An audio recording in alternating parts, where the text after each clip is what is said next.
Okay, so today we're working on side, heel, and middle. The main reason these are really good to know is, especially if you like to walk your dog a lot, is side is the right side, heel is the left side, middle is the middle. You can use this if you're walking down the sidewalk or wherever you're walking, and let's say you're walking and you got people that are coming at you and they're gonna pass you right on your left side.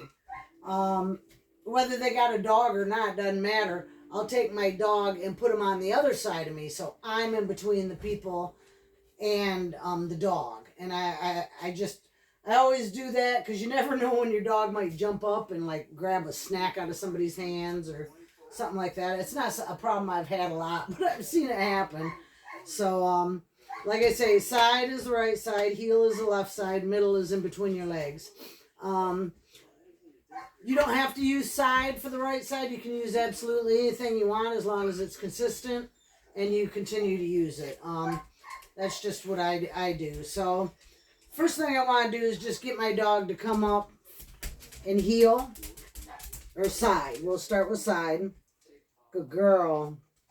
I'm going to toss the treat out. Oops, she didn't see it. Sissy, calm down, little lady.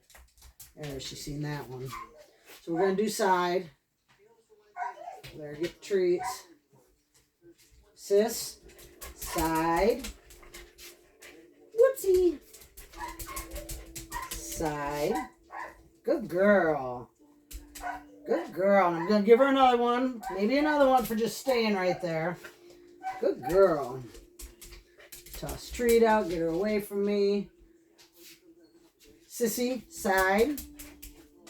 Side. I hesitated with my hand. You see that? And then she hesitated. Good girl. In the beginning, I tend to give a few more treats than what I do after they get to know it. Just to keep them motivated on wanting to work on it. Sissy, side. Whoopsie. Go back up. Side. Good girl. Whoopsie. Side. Good girl. Now, can I push her back? I mean, sometimes you can push them back into place a little bit. Or up right where you want them. And she keeps moving. But she'll figure out eventually that if she doesn't move... Whoops. See, if I would have treated her quicker, she wouldn't have moved on that. So that's the whole idea. So once they got it down to where they're coming to your side, then you want to start adding in some steps. Come here, sis. Side. And I'm just going to keep the treat there. Good girl. And take a couple steps and treat her. Side. Good girl. And what I do, side. Good girl. Is each time I want to take another step further before I treat her.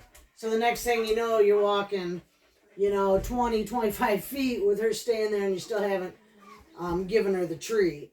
And then eventually you fade out the treats. When I go on walks, I always take treats no matter what because sometimes they're a lifesaver in, a reactive situation or a distraction or something. My dogs are really, really treat driven. So a treat would call my dogs off a squirrel. That's how much they like treats. So once you do it with the side, and you can start on either side that you want. It doesn't matter what side you start with. But just do one side for a couple days. If your dog's doing good, then you can start the other side, and then you can start the middle. So for heel, sis, gotta send her out a little bit. Oh, she didn't see it. Getting old, little lady. Well, there, find it. Use your nose. Good girl. Heel. Yes, good girl. Good girl. Send her out. Sissy, there's a ton of treats out there, little girl. Heel. Yes, good girl. Give her a couple treats. Always, the very first couple times I do something new, I give them a few treats, not just one. So then, it's the same thing as teaching side. After she comes to the heel, to my left side a couple times, and she's doing good at it, then I'm going to get a couple steps. Heel. Good girl.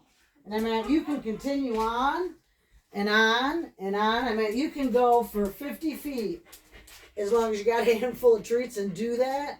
And it works really well. And then, like I say, once they've got it down really well, you fade out the cue. You fade out the treat. But I always have treats with me when I take my dogs out in public. Always. Because, like I say, for me, they can be a lifesaver sometimes. So, side and heel are pretty easy. What you're going to find with middle is sometimes with middle, dogs are afraid to go through your legs. None of mine are, for some strange reason. They've made me fall more than once from running between my legs, like coming out of a bedroom or something like that. So if you can't get your dog to like go between your legs, then the first thing you want to do is like sit on the ground, have your legs straight out. Let's say you're sitting up against the couch. Have your dogs just like walk over, take a treat, lure them over your legs, and do that so they kind of get used to your legs. If you can't lure them over when you're sitting on the floor, go to a hallway. Put them on the dead end of the hallway and sit across the hallway where they have to go over your legs. Make sure you got lots of treats. I don't really have a big hard time getting dogs to go over my legs. The only time I've really seen where dogs are terrified of legs are like dogs that have been traumatized, like hit by a car, something like that, to where a bunch of people rushed up. Imagine a little itty bitty dog laying on the ground hurt. And if you got 5 people there, that's 10 legs. That's a lot, So that's, I use a lot of those for my clients that have dogs that are traumatized. We start out by the dogs jumping over their legs, putting one leg up, jumping over that, doing the same with the other. So the dogs learn to trust your legs. They know they're not going to hurt you. Then I get them to weave in and out. And usually after just a couple weeks, the dogs aren't afraid of legs anymore. So it's all going to depend on your dog. Since we do a lot of frisbee, we do a lot of through. My dogs will run through my legs as I throw the frisbee behind me.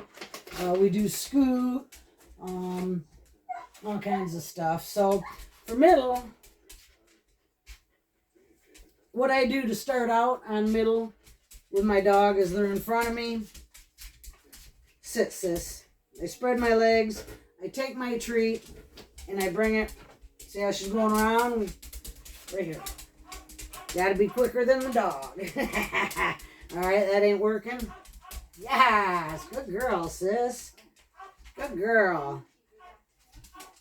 Yes, good girl.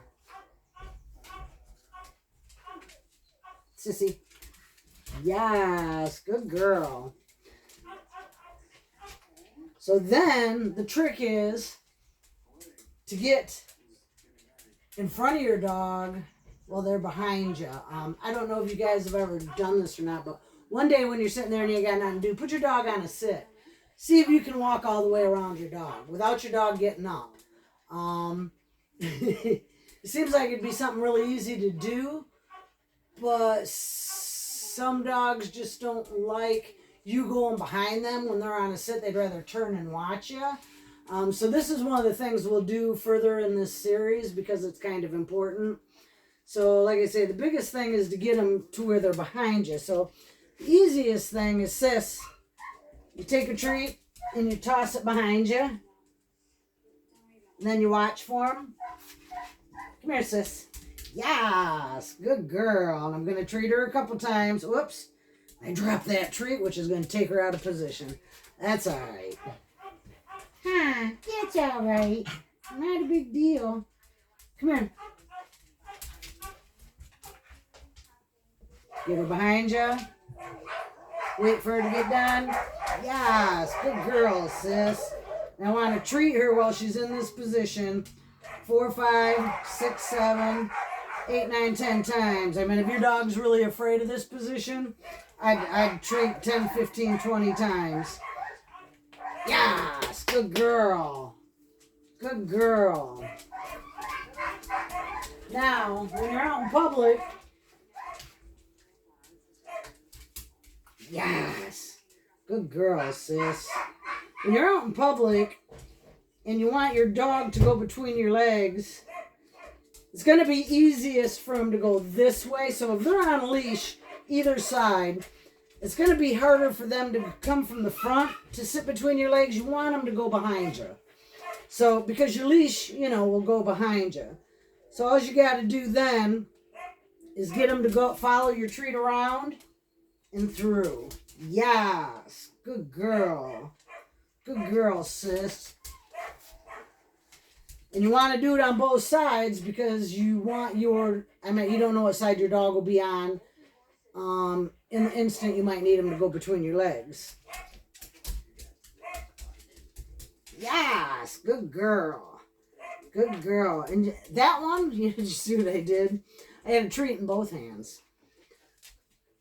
Because sometimes they get so fixated on, my dogs, I try to always switch my hands up because they get so fixated on your hands because that's where the treats come from, that I make it so my dogs don't know where the treats are coming from. But a lot of times if I can, I use both to lure them around me and stuff. Middle. Yes. Good girl. Good girl. Now, if your dog is newer at this kind of stuff, then do one side at a time, but make sure you work the other side. Anytime you do anything with your dogs, you have to work both sides. It's kind of funny because they always do it on this side. You train them on this side. You don't think about it. Then you're out somewhere and you need them on this side. And they're like, no, wait a minute. I want on this side. You're like, no, I want you on this side. But they've always been trained on that side. So you always, everything you do with your dogs, make sure you do it on both sides. Have them sit over here. Have them sit over here. It's kind of funny. I mean, they're that simple. They're very intelligent. They learn quickly, but they think that simple that, that we have to remember to do everything on both sides. Back up. Whoopsie. Back up. Good girl. Wait. Through. Yes. Good girl. Heel. That one was kind of rough, but we'll give it to her. Good girl. Side. Good girl. Good girl. And then, like I say, you just add distance on it. Side. 5 steps, treat. 5 more steps, treat. 5 more steps, treat. 5 more steps, treat. Okay, from there I'd go 6 more steps, 8 more steps, 10 more steps. The more you do it, they catch on really quick. The hardest will be the right and the left, but the words don't sound a lot alike, so they actually pick up on it easier than we do. Sometimes when I'm out in public, I have to stop and think, what side is this? Oh, this is the right side. This is the heel. I mess up more than my dogs do, but that's how it always is. They learn exactly what you teach them, and it's usually us that mess up and not them.